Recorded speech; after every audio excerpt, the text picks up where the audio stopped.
¿Qué puedo escuchar a esta hora en la radio? Un programa único y diverso, que apasiona y divierte, donde se destacan las diferencias y nos enriquecemos con todas ellas, donde podemos encontrar todos los colores y todas las culturas. Un lugar donde nos encontramos y en el que nuestra voz se suma a la de otros. ¿Y eso cómo se llama?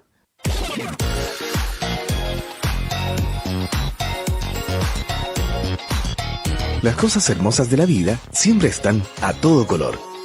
A partir de este instante, le ponemos color a la radio. Aquí comienza Chile a todo color. Una coproducción de revistasur.cl y Chile Ajeno Producciones.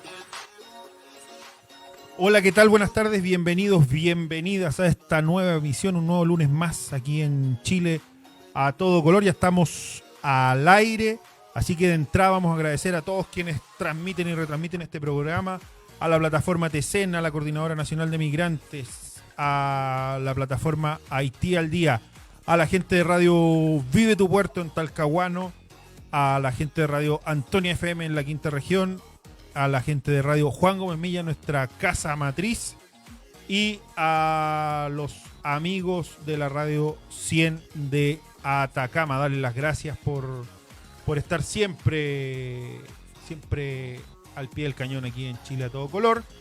Y de inmediato, después de presentar a todo el mundo, después de saludar a todo el mundo, recordarles suscribirse a nuestras redes sociales, al canal de YouTube. Estamos ahí subiendo noticias, presentando todo, y ya estamos con la Virginia Migani, mi compañera, y nuestra invitada del día de hoy, Antonia Lara, académica, psicóloga de la Universidad Católica Raúl Silva Enríquez. ¿Cómo están? Buenas tardes, bienvenidas.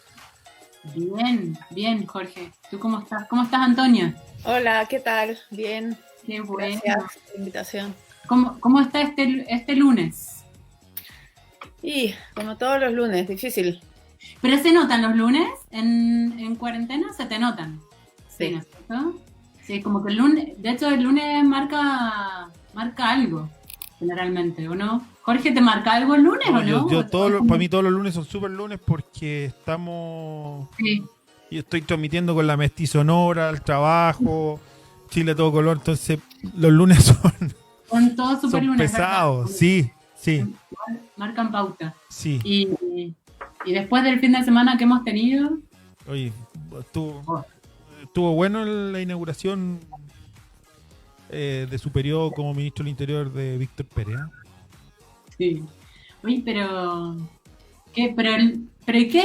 ¿Él dijo algunas palabras? Pucha, yo juro que ayer dije, ya, voy a ver las noticias de la noche para enterarme de todo lo que pasó. No me enteré de nada. Fue como poner la tele para nada, porque al parecer creo que agarré como 10 minutos tarde la noticia, como que recién la habían tirado, pero dijeron nada. Entonces como que me tuve que enterar medio por redes sociales, un poco por la radio en la mañana, pero la verdad que fue todo bastante como un torbellino de información, y lo único que siempre el periodismo destaca es como la violencia, no sé qué. Entonces como que me empecé a interesar un poco de qué es lo que había pasado y qué es lo que ha pasado, qué fue lo que pasó. O sea, bueno, fue el violento desalojo de los edificios consistoriales en Ercilla y Curacautín. Sí. Un poco también impulsado por parte de la ciudadanía. Fue bien violento todo y bueno, y nada, una muestra más del racismo que tenemos y de lo violento que se están poniendo las cosas. O sea, yo creo que lo más preocupante es eso, la violencia que está desbordando y lo poco que se hace no sé, para frenarla. Exacto. De hecho, ¿sabes qué? A mí el tema de la violencia es muy preocupante, por supuesto, pero ¿sabes qué? A mí me preocupa mucho más. Es como un poco esto es lo que yo percibí, que las autoridades un poco se hicieron a un lado y un grupo de personas que no sé si están identificadas o no, como que se toma por propias manos algo que en realidad debería ser un organismo del gobierno, en este caso municipal, si acaso quisieran recuperar estas municipalidades que están tomadas, porque me da la impresión como que están dejando que haya una especie de enfrentamiento ciudadano. Y ahí encuentro que es bastante peligroso, es como rozarla, no quiero ser muy alarmista, pero una guerra civil, ¿cachai? Como que estos contra estos, reforzar el tema de que los mapuches son malas personas y la única manera que hay es eliminarlas y ser violentos. Entonces es bien peligroso y yo encuentro que es grave. Yo por eso te preguntaba si el ministro había dicho algo, porque yo no he escuchado nada. Mira, antes de darle la palabra a Antonio para preguntarle qué le pareció, contarte que, bueno, ahí ya empezaron a circular audios donde parte del grupo organizado que fue a desalojar las municipalidades se comunicaba con Carabineros, hubo comunicación con Carabineros antes de hacerlo. No sé si da para coordinación, pero Carabineros estaba informado de la situación que iba a ocurrir. Hay grupos que son organizados y la reacción del gobierno fue enviar a la ministra, a estrenarse a la ministra de Desarrollo Social y al subsecretario de Interior, Juan Francisco Gali. Hubo 40 detenidos y entiendo que formalizaron como 4 o 5 pasaron a control de detención, el resto salió sin inconvenientes. Mira. Antonio, a ti, no sé qué opinión tenéis de la situación. Creo que hay un video que marca mucho, que es donde la gente donde salen gritando, que es el que nos salta en mapuche. Claro. No. Claro. Sí, yo también tengo como información más fragmentada sobre lo que pasó entre estos registros como personales a través de los celulares, ¿cierto? Y también las reacciones a través de las redes sociales, como criticando o señalando lo impresionante de los gritos racistas en esta acción de desalojo. Las reacciones como condenando ese tipo de discursos o de ¿cómo se llama? Lo que la gente estaba gritando en ese momento. Y también tengo esa sensación, y me parece que se transmite, ¿no? Cómo hay ciertos grupos que tienen respaldo, incluso como donde la policía no interviene en sus protestas y en sus manifestaciones. Uh-huh. Y al contrario, parecen estar como de algún modo custodiados ahí por ello. Y esto también a mí me da, al igual que como tú señalas, la sensación de un enfrentamiento entre civiles. Sí. Cuando el procedimiento habitualmente es otro. Y eso sí, y eso da una sensación como de una violencia un poco más desatada, digamos. Sí, es bien como que nos dejen, es como cuando, no sé, como una mamá cierre la puerta y que los hijos ya que se agarran de los pelos, es como, no, vamos un poco de límite, sepamos qué informa, qué está pasando, no sé. De hecho, nosotros lo vemos desde acá, desde Santiago, que generalmente nos puede sonar incluso un poco ajeno, como esta violencia de la que siempre se quejan. Uh-huh. Pero estaría bueno que nos hagan o sea, que digan, que se diga que en realidad esto también es violencia, porque uno también ha escuchado a partir del 18 de octubre, como, ay, estos grupos que son tan violentos, y sí, es verdad, es violento, pero ¿esto qué es? Uh-huh. Porque entendemos, o sea, yo entiendo que la toma de las municipalidades es una especie es una expresión de descontento por la forma que está teniendo el Estado de tratar a los mapuches, y de no respetar pactos que están hechos. Y es la manera que tienen de protestar, digamos, de llamar la atención, pero no me parece que la manera de defenderse sea como dejar libre acción, digamos, a estos grupos o sea, que canten el que no saltes mapuche, yo creo que es lo menos, o sea, que vayan, que se organicen para ir a lastimar a personas. A mí eso es como que me da bastante susto, no me deja tranquila. Sí, pero la escalada de violencia lo único que demuestra es la ineptitud estatal por Sí. solucionar el problema. Y hablo de estatal y no de gobierno porque es un tema que se viene acumulando ya por mucho tiempo y en la medida que el Estado no ponga coto, con coto no me refiero a que ejerza la fuerza, sino que arme un programa que pueda ser viable la convivencia en la zona y calmar las aguas. Mientras eso no ocurra, tristemente el descontento va a seguir creciendo.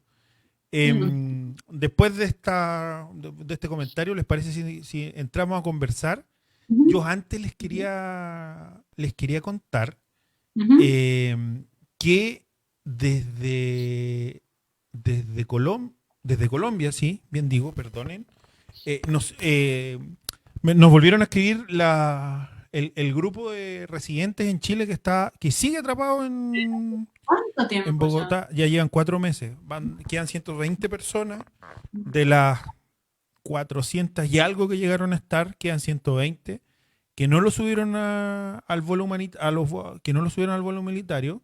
Y hay un hecho que al menos a mí me parece curioso, que es que el último vuelo que salió la semana pasada desde Santiago con colombianos residentes en Colombia viajó lleno de Santiago a Bogotá, pero se devolvió vacío. No subieron a ninguna persona, se quedaron todos allá y quedan 120 personas. La mayoría son colombianos, pero que tienen residencia, algunos temporal, otros definitiva, aquí en Chile y acusan de discriminación. No los quisieron subir al vuelo humanitario y el avión se volvió vacío. Yo creo que en la semana vamos a publicar algo porque nos mandaron la documentación donde sale que el vuelo vuelve vacío, donde el cónsul de Chile en Bogotá les da las explicaciones de por qué el vuelo vuelve vacío. Mucha gente que en algún minuto les habían dicho que iban a poder volar a Bogotá. Así que no quería dejarlo fuera porque nos escriben semana a semana para que informemos de lo que les está pasando. Oye, Jorge, pero ellos les habían dicho que fueran a Bogotá porque iba posiblemente a haber un vuelo que los regrese a Santiago, O sea, Chile. es que hubo vuelos, hay vuelos que pagó un grupo empresario, Sí. que es el vuelo que salió desde Santiago hacia Bogotá, Sí. con gente, pero ese vuelo volvió vacío. O sea, no hubo reciprocidad y no volvió nadie de la gente que está allá y que reside en Chile. O sea, hay gente que estaba de vacaciones en Colombia o que había ido a ver a su familia o viajaron por múltiples razones, que son residentes en Chile y que siguen atrapados allá. O sea, ya llevan 120 días. Si bien hay muchos que no son chilenos, bueno, Pero tienen la residencia definitiva acá y son habitantes del territorio. Antonia, ahora sí, después de varias vueltas, ¿cuánto tiempo lleváis trabajando con el tema de migración y cómo llegaste a trabajar en el tema? Bueno, en Chile llevo trabajando desde el año 2008 y fue cuando volví a Chile de haber estado viviendo y trabajando con migrantes en la ciudad de Nueva York. Desde el año 2001 hasta el 2007, más o menos. Y ese fue un trabajo como psicóloga clínica que fui a hacer allá. Y que de algún modo me abrió como al mundo de desde el trabajo clínico, desde la psicología, al mundo de las problemáticas complejas del ámbito de las circulaciones y de las migraciones y de la movilidad humana. Y digo problemático y complejo en el sentido de todas las dimensiones y aristas que cruzan ese ámbito. No porque sea un problema en sí mismo, sino que porque está muy imbricado de distintos elementos, de distintas dimensiones que no lo hacen como abordable, me parece a mí, solo desde una dimensión, ¿no? En ese tiempo yo trabajaba en la atención psicológica uno a uno, también con familias y parejas, pero sobre todo en la atención, digamos, psicológica tradicional en Vox. Y claro, los recursos unidisciplinarios me quedaban muchas veces muy cortos respecto a todas las implicancias que las vidas migrantes tenían, ¿no? Y las complejidades, y que desde la atención psicológica era un aspecto, digamos, que se podía abordar, pero quedaban muchos otros, digamos, como para mí muy interesantes y poco explorados desde esa trinchera, digamos, de trabajo. Y así te trabajabas con otros profesionales. Ajá. Sí, así me vinculé con el tema de la migración, siendo migrante profesional también. O sea, yo me fui a Nueva York por trabajo, como migrante calificada. Entonces, eso era bien interesante también, como ese cruce entre estar en una posición de migración con ciertas condiciones, por supuesto, bastante privilegiadas, en el sentido que yo tenía un trabajo estable, que lo había conseguido desde Chile, etc. No pasé como por el periplo de buscarlo allá, ¿sí? Que es otra situación. Y atendiendo migrantes que, bueno, en el caso de la ciudad de Nueva York es una diversidad de situaciones, de condiciones de migración, de motivos también, muy diversa, muy diversa. Y eso lo hacía re interesante también. Ya lo creo. Lo hacía muy gigante. ¿Y qué es lo que más te llama, o que podríamos decir que hay como un patrón en las personas que migran y que necesitan cierta ayuda psicológica? Es como, no sé, ¿hay algo que diga que veías en varias personas migrantes y que decías, mira, esto se está repitiendo, se repite? En Nueva York, yo diría que era difícil como que hubiese una recurrencia. Yo atendía además como, o sea, de todas las edades, de no todas las nacionalidades ni idiomas, porque igual hay mucha variedad, pero en general me concentraba como en migrantes hispanos, como se llama allá, en referencia a que son de habla hispana, y de diferentes nacionalidades, y migrantes que según también los países tienen distintos flujos de migración. Entonces las redes, por ejemplo, varían mucho ahí según por ejemplo, no sé, en el caso de Puerto Rico, que está en esa situación tan rara como intermedia, en el caso de República Dominicana, que es una migración de muy larga data, con distintas como flujos ahí, y muchas diferencias entre también los migrantes, la migración mexicana, para qué decir, y sudamericana. Yo trabajaba en un barrio que está en la zona de Queens, que es muy latinoamericano, y entonces era como una zona, como los barrios tienen ese aspecto nacional también. Estaba entonces la zona como entre Ecuador, Colombia, Argentina, Uruguay, por ahí alguna gente de Chile. Y México, por supuesto, y ese era un poco el contexto. Y las problemáticas son muy diversas, porque también tiene que ver con los tiempos de la migración. No todos los migrantes que consultan por problemas vinculados a la migración, además. Ese es como una especie de prejuicio que uno asume, que el migrante que consulta es por su condición de migración, ¿no? Por las problemáticas que se asocian habitualmente a la condición de migración. y no necesariamente es así. O sea, alguien puede estar consultando, no sé, por dificultades con su pareja, por problemáticas que tienen que ver con el momento de la vida que están viviendo. La migración ciertamente es un vector que cruza y quizás complejiza. Por ejemplo, si alguien está pensando, no sé, en tratando de comprar una casa, pero no está seguro si se quiere quedar a vivir en ese país por mucho rato más o más bien se quiere ir, claro, ahí la decisión se le vuelve, se le complejiza un poco más. Si no la tiene muy clara si se quiere quedar o se quiere ir para siempre, que quién sabe lo que eso quiere decir, además. Entonces, ahí los motivos de consulta son súper variados. Yo no podría como identificar, la verdad, un patrón general, ¿no? Quizás, no sé, en el sentido de cuánto tiempo llevan viviendo, quizás los que vienen recién llegando enfrentan u esta otro tipo de problemática, los que ya llevan, no sé, un rato, ¿cierto? Y llegando a la vejez, por ejemplo, un momento bastante donde se plantean varias preguntas respecto a dónde quiero estar, digamos, en la vejez, cuando ya termina esta cosa como trabajar, ¿cierto?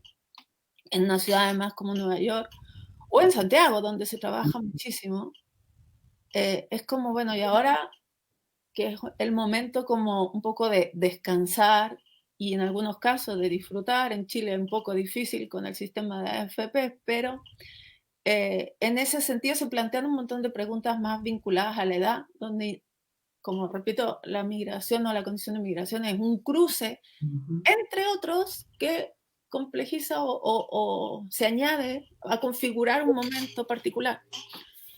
Pero la idea de que la migración en sí misma produce a los sujetos migrantes y a las mujeres y a los niños problemas que en sí mismos son para la atención psicológica, o extremando un poco más, como hay algunas como corrientes que postulan que la migración en sí misma produciría un trauma, o que podría hacer que la gente enfrentada a las pérdidas formara un cuadro de depresión, o entrara en un proceso de duelo que nunca se cierra, etc.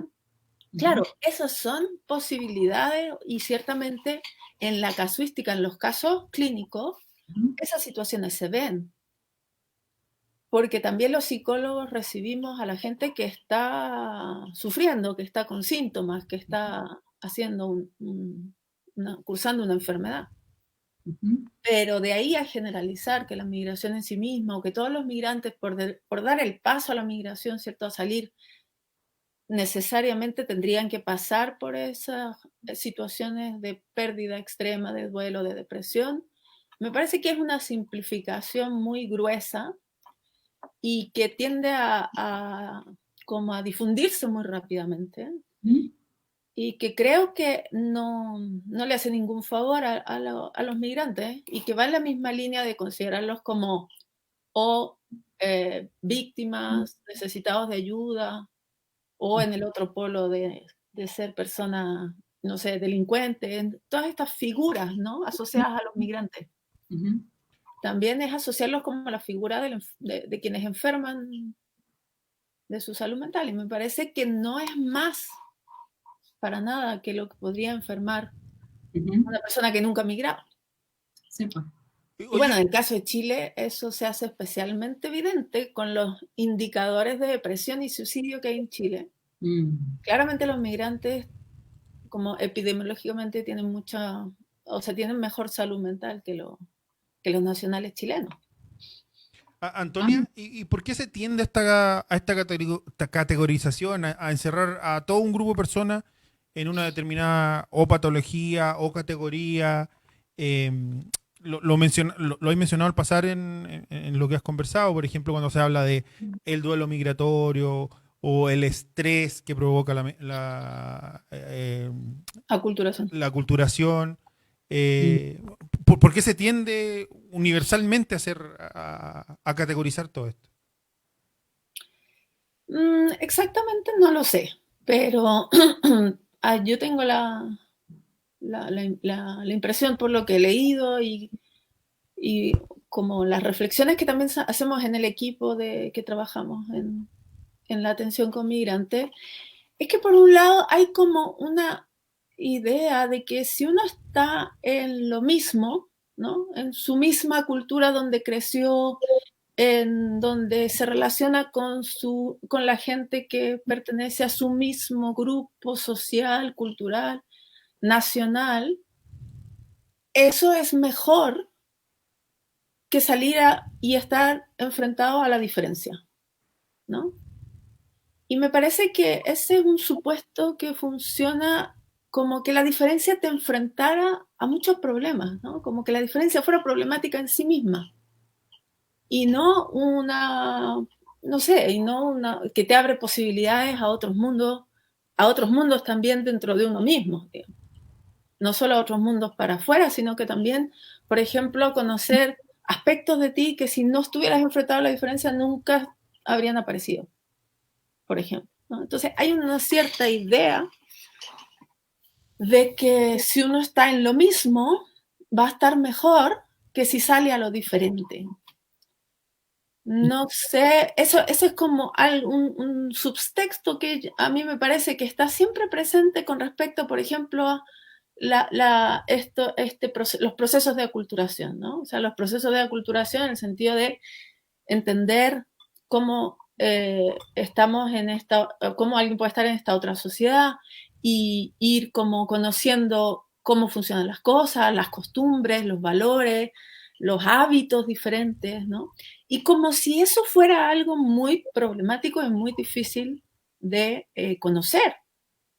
Me parece que tomarlo como un punto de partida, ¿cierto? Es un sesgo. Sí. Entiendo que para alguien que está en la sobrevivencia, ¿cierto? Si estamos hablando como de migrantes por trabajo y necesitan encontrar trabajo rápido y están en esa sobrevivencia, claro, no conocer cómo funcionan las cosas, los procedimientos, las instituciones, las siglas, claro, es un obstáculo, ¿cierto?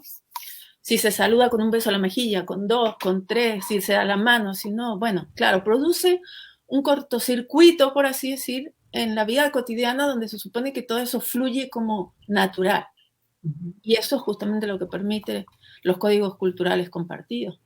Y en ese sentido, sí, es como un obstáculo, un problema, un escollo, si tú quieres, pero no necesariamente a todo el mundo sufre de estrés por eso. Okay. También se puede estresar un poco y desestresarse un rato más tarde. ¿Me explico?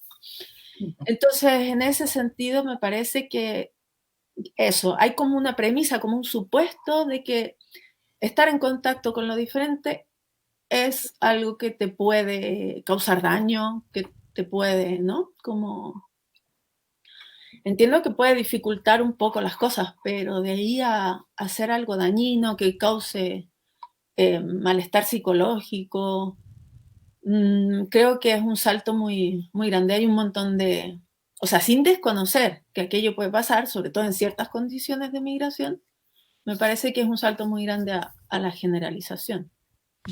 Oye, y a tu regreso a Chile, ¿cómo fue la situación que encontraste? Eh, ¿Cómo era el Chile de hace 10 años en el tema de migración y cuál era la necesidad de la gente? Porque claro, uno piensa que la migración partió ahora hace poco. Siempre piensa que lo que se está viviendo es algo nuevo y es un fenómeno que ocurre constantemente. O sea, nos estamos moviendo como seres humanos constantemente. Sí, pues. O sea, en mi experiencia, en ese corte que fueron como 7 años, claro, yo salí el 2001, al comienzo del 2001, donde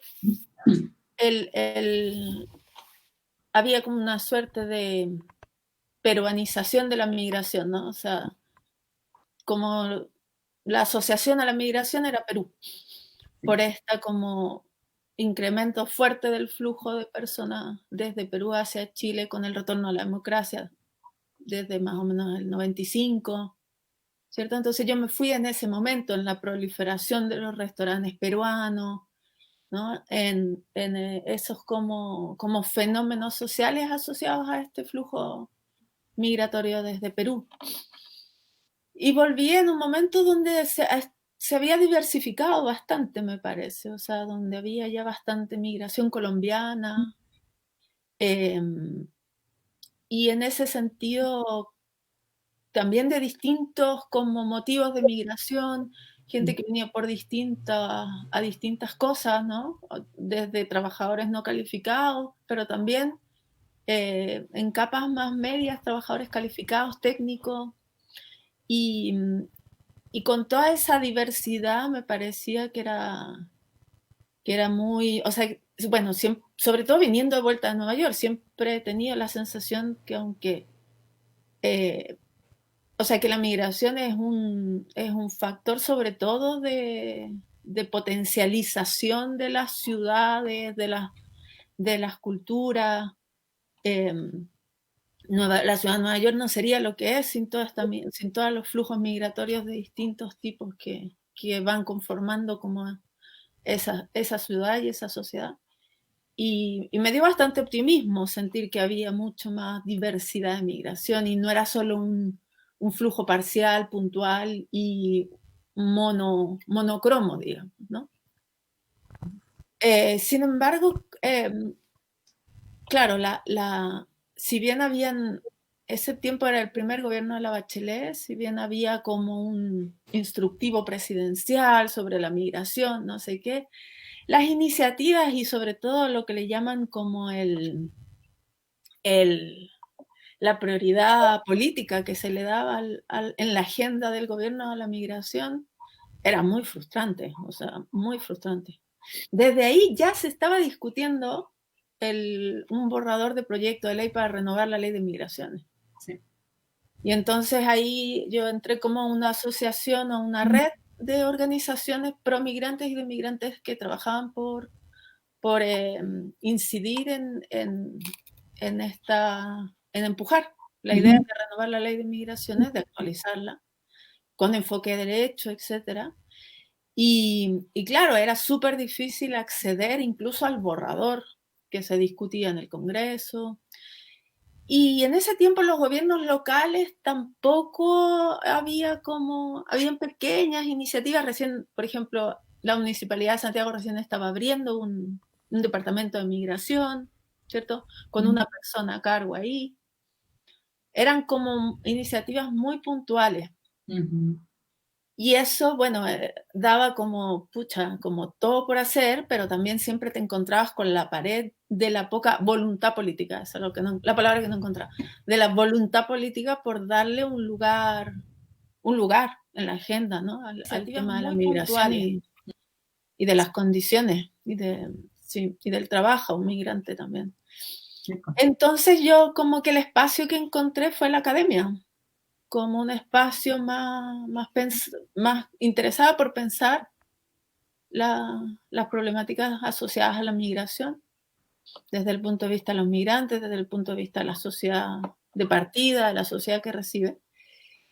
Y bueno, desde el oficio de la psicología clínica, digamos, partiendo por ahí, y la docencia, con respecto a la atención psicológica de migrantes, porque me pareció que era importante, o sea, que es muy formativo para un psicólogo en formación, un estudiante de psicología, como, por ejemplo, hacer una práctica donde tener que atender personas migrantes, enfrentarse a veces no entender bien lo que la persona está diciendo, las palabras que usa, los códigos con los cuales se está expresando su malestar, los modismos con los cuales ponen palabras lo que le pasa.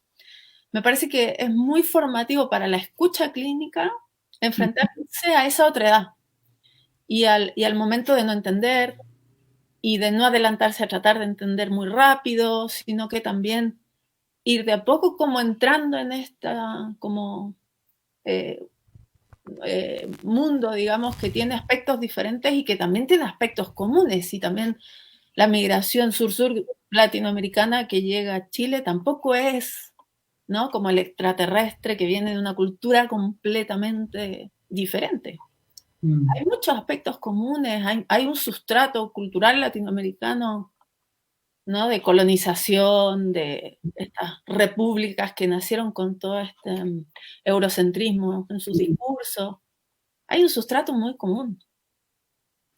Sí. Entonces, entender cómo ese término, como ese lugar intermedio también, que no es ni el otro completamente marciano, ni alguien exactamente igual o que tiene la misma cultura, sino que todos esos matices, todos esos grises del contacto cultural.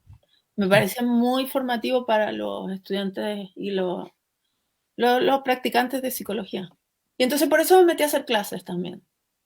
Y hoy ¿cómo ves la evolución que se ha ido dando en estos 10 años? Y cómo ves la necesidad de trabajar el tema de salud mental. O sea, estamos conscientes de que como sociedad o como sociedades no tenemos una conciencia de la salud mental y de trabajar y de acceder a ello. Bueno, yo creo que el término de salud mental es como... Hay distintas maneras de entenderlo, ¿no? Yo creo que es bien polisémico al día de hoy. Tiene sus definiciones ahí oficiales, ¿cierto? Y ciertamente alguien no estaría de acuerdo con, desde una cierta manera de entender la salud mental, de que en Chile hubiese poco acceso a la salud mental o poca preocupación por la salud mental. En la medida en que los altos índices de enfermedades de salud mental hace que mucha, no sé, no tengo las cifras en la cabeza, pero mucha población chilena esté medicada, por ejemplo. Mucha gente en Chile vive medicada. Y si tú entiendes la salud mental, por ejemplo, desde el tratamiento psiquiátrico, bueno, hay acceso a la salud mental y no es que no haya una preocupación por la salud mental. Pero estar medicado implica salud mental. No me queda tan claro. Vivir medicado, ¿no? Y bueno, con el estallido salieron varias consignas bien reveladoras de ese cuestionamiento. No era depresión, era capitalismo, ¿no? Sí. Yo creo que tiene que ver con eso. Nos mantuvieron, no era felicidad, era fluoxetina. Sí. ¿No? El otro día estuve recopilando algunas de las consignas que aparecieron a propósito de las problemáticas de entender la salud mental y los problemas sociales. O sea, por esta idea de la salud mental como algo individual versus que hay mucho de las problemáticas sociales, de la manera en que vivimos, de la manera en que nos consumimos en el trabajo, que tienen que ver con la salud mental. Sí. Entonces, claro, también la gente tiene acceso a través de los COSAM a tratamientos de salud mental que, bueno, tienen sus carencias, ¿no? En general hay pocos psicólogos para toda la gente que consulta. Desde mi experiencia, que nunca trabajaba en el sistema público, pero de lo que me toca de trabajar en un centro universitario que se tiene que vincular con otro, hay largas listas de espera para que la gente pueda acceder a un tratamiento psicológico que se mantenga por lo menos una vez por semana también es difícil que se pueda acceder en el sistema de salud público. Depende dónde, por supuesto, ¿no? Santiago es una ciudad tan segregada que no se puede generalizar también que es lo mismo en el sistema de salud público que está en una comuna a otra. Pero en términos gruesos, quiero decir. Y de esa manera, entonces, claro, las problemáticas asociadas a cómo vivimos, los estilos de vida y los cuadros de salud mental o de enfermedad mental asociados a ello, yo creo que es un tema todavía poco abordado en términos más estructurales y no tanto del individuo uno a uno, porque claramente no se resuelve allí. O sea, por los niveles de masificación de la depresión y del suicidio en Chile, es como una epidemia, es una epidemia más. Sí. Incluso yo estaba pensando como en estos momentos que estamos también en cuarentena, muchas comunas estamos en cuarentena, tanto tiempo, y tanto tiempo quizás conviviendo con las mismas personas y que también la salud mental es tan importante porque aquí muchas veces yo he conversado con gente que la salud mental es como estar feliz. ¿Sí? Como estar bien de salud del espíritu, digamos, es como estar feliz. Y generalmente las personas también, por ejemplo, demuestran mucha felicidad cuando beben mucho alcohol, por ejemplo, o quizás bajo algún estupefaciente.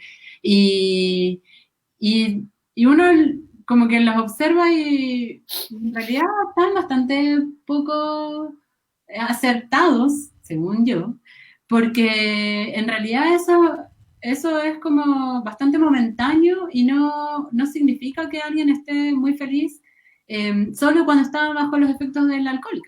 Eso no significa que sea una persona que está bien. De hecho, y haciendo como un punto en tema de migración, yo soy migrante, hace muchos años que vivo en Chile, pero soy migrante, y una de las cosas que cuando yo llegué a Chile me sorprendieron mucho era la cantidad de alcohol que consumía la gente para divertirse y la cantidad de farmacias que existían en Santiago de Chile. Yo estaba muy asombrada que no era necesario recorrer muchos metros para encontrar una. De hecho, si miramos en Providencia, Santiago Centro, tenemos una farmacia en cada esquina. Entonces eran cosas que a mí me preocupaban, o sea, no me preocuparon, me llamaron mucho la atención, como mira. ¿Cómo, en ese aspecto, cómo uno puede hacer como un paralelo entre salud mental y estos otros como inhibidores, no sé cómo se llaman los alcoholes? O desinhibidores. ¿O qué? Desinhibidores. Sí, es verdad. Depende para qué lo usen. Sí. Y en época de cuarentena, o sea, en el chat de los vecinos, es como siempre hay alguien que está vendiendo alcohol y muchas personas ya, o sea, consumen mucho y más que antes. Y es como para desestresarse y a mí a veces como que me da como, pucha. Y eso que tú misma decías, como que el acceso está. Y yo igual, ahí como que también me hago como, pienso que no está tanto, porque es difícil primero acceder a un psicólogo, y es difícil como darte cuenta en qué momento uno estaría necesitando tener una atención psicológica. Es difícil que uno piense, ya, no, en realidad yo esto lo debería conversar porque ¿en qué momento? Por ejemplo, ahora en este momento de cuarentena, en este momento que uno está tomando tanto alcohol, uno debería decir, no, en realidad yo, en vez de tomar alcohol, debería ir con un psicólogo. ¿Y cómo lo hace? Yo encuentro que el alcohol es mucho más barato que el psicólogo, por ejemplo, ¿o no? Ciertamente. Pero yo me refería al acceso, en todo caso, a los fármacos y a la atención psiquiátrica. Sí. O sea, generalmente la atención en salud mental se considera psiquiatría, farmacología. Y psicología. Ajá. Y los psicólogos no prescriben recetas de medicamentos. Entonces, como hablando de salud mental en general, no solo de psicología, me refería a que el acceso a los fármacos, estoy de acuerdo que el acceso al psicólogo es más costoso en términos que son generalmente como más largos el periodo, ¿no? Son tratamientos más largos. Claro. Antonia, y si yo no me equivoco, parece que en la salud municipal, por ejemplo, no hay psicólogos. En el servicio de salud público existen los COSAM. ¿En los COSAM hay? Sí. Perfecto. Psicología y psiquiatría, que son como los consultorios de salud mental. Sí, perfecto. ¿Ya? Entonces está el consultorio general, donde... ¿Sería? Porque no es lo mismo, parece. Es que el CESFAM está más centrado en la atención familiar. Es como un sub. Pero tú llegas primero al consultorio general, donde te hacen como... Y de ahí te pueden derivar a otros otros lugares. Ujú. No sé si todas las comunas tienen cosas, pero ese es en el sistema público el lugar para tener acceso. Pero el acceso está dificultado, o sea, no hay listas de espera, la atención no es una vez por semana. Y para el caso de los migrantes, ¿cierto? Los psicólogos suelen como verse en aprietos un poco cuando consulta a un migrante. En el sentido de, por ejemplo, lo que yo decía inicialmente de no entender muy bien cuáles son las dificultades, o sea, de qué habla, ¿no? En qué términos habla y cómo entender su padecimiento. Y por otro lado, también hay un montón de, y ahí me refiero como a los elementos también de orden cultural, no digo idiosincráticos, ¿Ya? no digo como son los cubanos, como son los colombianos, como son los haitianos, sino que digo estos códigos con los cuales expresan el malestar, estas palabras, estos modismos, ¿no? Y que muchas veces para psicólogos o digo, la atención en salud en general, que no se han enfrentado nunca, por ejemplo, ¿no? Y son sus primeros pacientes extranjeros, les resulta, es difícil entender ahí. Ahora, una vez que ya empiezan como a tener esa experiencia, sucede otra cosa también, que así como en la vida cotidiana uno empieza a tener como ciertas como ideas preconcebidas respecto a ciertas nacionalidades, sobre todo con esto de la idiosincrasia, ¿no? Como ciertos rasgos, como una especie de rasgos de personalidad nacional que hubieran, ¿no? Sí. Y claramente son unas etiquetas muy pesadas para los individuos y sus singularidades, digamos, o sea, porque hay un montón de presunciones respecto a quién soy que están mediadas en estas ideas como generales e idiosincráticas, ¿no? Y creo que ahí eso también afecta a los que atendemos en salud mental. Y se empiezan como a generalizar como padecimientos y nacionalidades. Así como se generaliza cultura o se homologa cultura con nacionalidad, que también es algo muy como unidimensional, por así decir. Sí. Se empieza como a hacer una especie de homologación entre nacionalidades, ergo culturas, ergo padecimiento, ¿no? Sí. Entonces como una suerte, una vez más, de simplificación respecto a, ¿desde qué nacionalidad? Ah, sí, bueno, seguramente viene por esto. Claro. Entonces también ahí la escucha se empieza como a cerrar, y si la persona habla de algo que no calza con lo que yo creo que va a hablar, ¿cierto? Muchas veces no se flexibiliza la escucha, sino que queda así como rigidizada en estos cajoncitos donde, claro, simplifica, hace el trabajo como más simple, me repito, versus como intentar quedarse en cada caso y escuchar lo que la persona trae, que a lo mejor no tiene nada que ver con la migración, a lo mejor no tiene nada que ver con lo que yo supongo que le pasa. Ese trabajo más como pacienzudo, más reflexivo, más uno a uno, muchas veces se pierde en la atención psicológica como rápida, ¿no? Que a veces tienen que hacer, por condiciones institucionales, quienes trabajan en los centros. Sí. A veces son condiciones institucionales también, que hacen que tengan que ver mucha gente muy rápido, y ahí la simplificación, yo siento, a mí me parece que es muy dañina, digamos, para la calidad también de la atención. Sí. Oye, Antonia, y no sé si voy a cometer una infidencia, pero el temor que existe la gente a acercarse o a tratar los problemas. Hace poco a nosotros nos contactó una muchacha que había, o sea, que le habían pasado un montón de cosas, pero que se negaba a la atención psicológica, la sentía como un lujo, no era capaz de ver de la necesidad de trabajar esas cosas para poder seguir no no sé si seguir adelante, pero para poder sacarse la mochila que traía. La niña era peruana, estaba atravesando una situación difícil, más en medio de la pandemia. Pero ¿por qué llegamos a, o sea, cómo se trabaja eso de poder acercarse y abrirse finalmente? ¿Cómo se trabaja eso del lujo? Yo creo que es pura desigualdad social. Cuando me estabas diciendo, yo pensé que ibas a decir, y no quería tratarse porque pensaba que ir al psicólogo es para locos, que es un... Bueno, que también es otro de los temas. Sí, pero lo del lujo no se me había ocurrido, fíjate, pero tienes razón.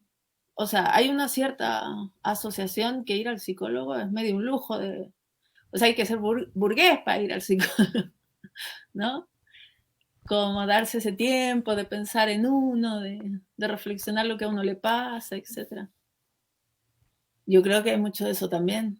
Y me parece que bueno, que en ese caso, en ese obstáculo de pensar que es un lujo, creo que claro, digo desigualdad social porque también tiene que ver con que el acceso, por ejemplo, a lo mejor en su experiencia, el acceso a través del sistema público ha sido muy difícil. Y la otra opción sería privado. Y privado es muy caro. Entonces, claro, en esa dicotomía, ¿no? Le debe haber quedado esa sensación a ella y a muchas personas. Ahora, yo creo que ahí los centros universitarios, que hay varios que tienen estos centros de atención psicológica, son una solución intermedia, digamos, a lo que el Estado no provee, digamos, ¿no? O sea, una atención psicológica desde el sistema público que tiene todas estas dificultades de acceso y que en el caso de los migrantes se hacen quizás aún más críticas porque al no sentirse que la otra persona te escucha, te da un espacio para tratar de entender lo que estás diciendo, porque tiene otro paciente que atender rápidamente, porque está pensando en, no sé, en las estadísticas que tiene que cumplir, qué sé yo. Claro, la pared es mucho más evidente con la que se encuentra. Pero a mí me parece que es importante quizás transmitir la idea de que uno también puede ir al psicólogo para tratar, ¿no? O sea, para tratarse, pero también intentar ver si esa vía de tratamiento le alivia. En primera instancia, ¿no? Le alivia, como dices tú, puedes sacarse algo de esa mochila que trae y que a lo mejor es trabajable, ¿no? O sea, yo creo que el paso a la atención psicológica es difícil. Es difícil decir ya, no puedo más, voy a llamar. Y decidirse a dar a tomar esa acción, ¿no? Y creo que quizá para algunas personas puede ser como viable si no lo piensa como algo absoluto, ¿no? O sea, que una vez que tome ese teléfono ya va a quedar ahí, sino que también puede intentar, puede probar, puede ver cómo le viene, ¿no? Pero y averiguar, porque también no todos los lugares, o sea, existen estas otras opciones de los centros de atención psicológica de las universidades, que hay varios. Y la de la Universidad Silva Enríquez, que el centro se llama SEAC, aprovecho de decir, no es la única que hay. Por supuesto, trabajamos como súper bien y seriamente, y yo creo que es un buen lugar para atenderse. O sea, yo se lo he recomendado a gente vinculada conmigo, amigos de amigos, gente profesional que de repente está pasando por un momento económico difícil, que no puede pagar la atención también privada, y que el consultorio intentó, pero rebotó. Es una opción. Es una opción. Y ahí hay profesionales que atienden así como en terapia. Claro. Hay profesionales y hay practicantes de psicología. Ah, mira. Sí. y están ahí las opciones. También hay una psiquiatra que atiende algunas pocas horas. Y también es un centro más interdisciplinario, también hay de otras profesiones, trabajadores sociales y psicopedagogos. Entonces... Antonia, ¿y cuándo una persona es necesario que diga, ya, no, voy a llamar porque esto ya no lo puedo sostener? ¿En qué momento uno tiene que decir, sabes qué, en realidad llamemos al psicólogo o voy a llamar al psicólogo o me voy a acercar a un centro de atención? ¿En qué momento? ¿Cuando el problema? Yo diría que cuando el malestar como que invade todos los ámbitos de tu vida. Ya. O sea, te dificulta trabajar, te dificulta vincularte con otros, te das cuenta que te estás aislando. Bueno, depende mucho de qué malestar estemos hablando, ¿no? Estoy tratando como de dar como aspectos generales. Claro. Pero así, como que no te permite seguir como en el curso de tu vida como venía haciendo. Claro. ¿No? Hay como ahí un corte, un cambio. Y bueno, como el razonamiento muchas veces común es como, no, si yo puedo salir solo de esta situación, voy a intentarlo. Eso es muy migrante también, ¿no? O ya se me va a pasar. O ya se me va a pasar, exacto. Sí, pues. O poner de mi parte, también la gente dice, no, voy a tratar de poner de mi parte. Y cuando ya la voluntad no da para poder sentirse mejor, pues sí, se necesita de otro que te escuche y que te pueda orientar a reconocer o a ver por dónde van las vías de alivio de ese malestar. Digo alivio por ponerlo de una manera general, o de resolución de ese conflicto, o de salir de ese escollo, no sé. Pero distintos motivos de consulta tienen distintas maneras de ver esa tensión, de tratarse, digamos, ¿no? Pero eso yo diría, cuando ya como que tus intentos voluntaristas no dieron resultado, cuando ya te invade todos los ámbitos de tu vida, no está como circunscrito solamente, no sé, a la pareja o solo al trabajo o solo, sino que empieza como a invadirlo todo. Sí. Oigan, no me van a creer, pero nos comimos la hora de programa. Nos faltó mucho por conversar con Antonia, no alcanzamos a conversar ni de las peluquerías. ¿Verdad? ¿Piensan de psicólogo, decís tú? No, ahí vamos a tener que invitarla de nuevo porque hay harto paño más para cortar. Antonia, danos las coordenadas donde la gente puede escribir o si hay alguien que tenga la inquietud y quiera contactarlo, ¿a dónde se puede contactar? Bueno, o sea que en este momento, como está en Santiago Centro, está cerrado físicamente, pero se están haciendo las atenciones online, de manera virtual. Se sigue trabajando en el equipo. Entonces, yo creo que la manera más expedita, lo primero es escribir a los mails. Voy a dar mi correo y el de la secretaria, que también recibe todas las solicitudes de atención. Y ahí se tienen las primeras como intercambio de información sobre todo, o sea, de explicarle cómo funciona la cosa, ¿no? En el fondo también las cosas de tiempo y de pago, que SEAC, que es importante decir, tiene un sistema de arancel diferenciado, de manera que nadie quede fuera de la atención psicológica por problemas económicos, por problemas de pago. La idea es que en la medida de cada una de sus posibilidades, las personas hagan un pago de lo que pueden pagar. Y bueno, en este tiempo de pandemia, por supuesto, hay gente que puede pagar cero y también puede ser atendida. Perfecto. Dando cuenta de esa situación. Entonces, lo importante es que nadie quede como se limite a sí mismo de llamar por no tener posibilidades de pagar, porque como la idea de SEAC es tratar de ser lo más incluyente de toda las consultas. Perfecto. Ajá. Entonces pueden escribir al correo, que un correo es Y Carrera, que es la secretaria que se llama Yasna Carrera, ¿Ya? @UCCH, que es Universidad Católica Silva Enríquez, ¿Ya? .cl. Perfecto. Y el mío es alara, Ya. @ucch.cl. Perfecto.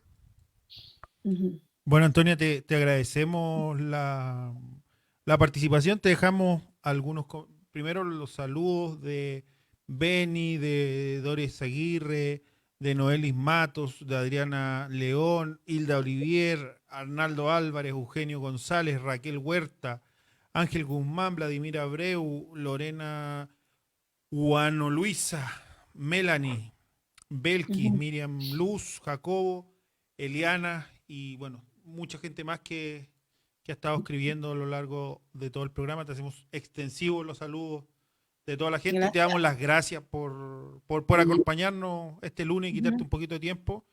Y Súper. bueno, ojalá podamos conversar luego porque quedaron hartas cosas En el fuera. tintero. Gracias por la invitación. Feliz. Muchas Muy buena gracias. la conversa. Todo bueno. Virginia, te Nos invito. vemos. Sí, pero despidámonos con música, ¿te parece? Ah, pero me parece perfecto. Vamos a despedirnos como súper arriba. Yo no sé si a ustedes les gusta el ska. A mí a veces me lo necesito. Por salud. Así que vamos a escuchar a la Pato Carlo y en la voz de presentación de canción, que la canción es Viejo, vamos a escuchar la voz de Sergio, que es el vocalista. Así que los dejamos con la música. Espérate, y nos despedimos, deja dar todos los avisos comerciales porque Radio Juan Gómez Milla, JGM, Radio Antonia FM, La Hacienda Atacama, Radio Vive tu Puerto, la plataforma TECEN, la Coordinadora Nacional de Migrantes, Haití al Día. Les damos las gracias por transmitir y retransmitir este programa semana a semana.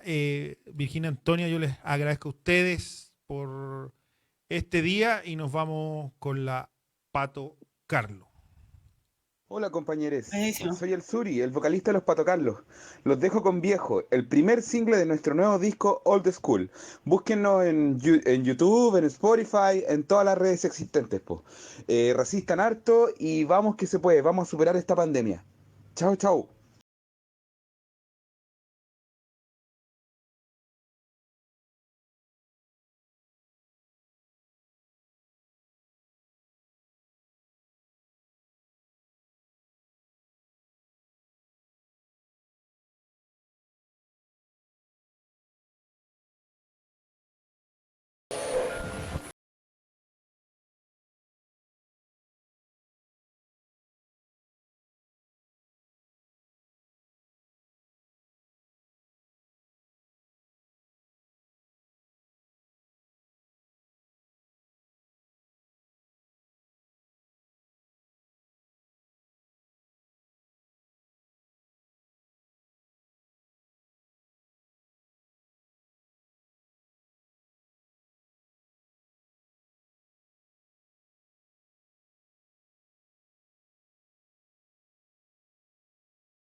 Sí.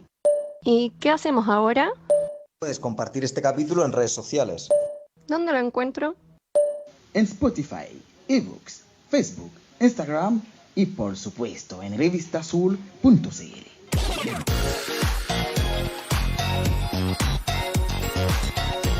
Aquí termina Chile a todo color, un programa de radio coproducido por revistasur.cl y Chile Ajeno Producciones.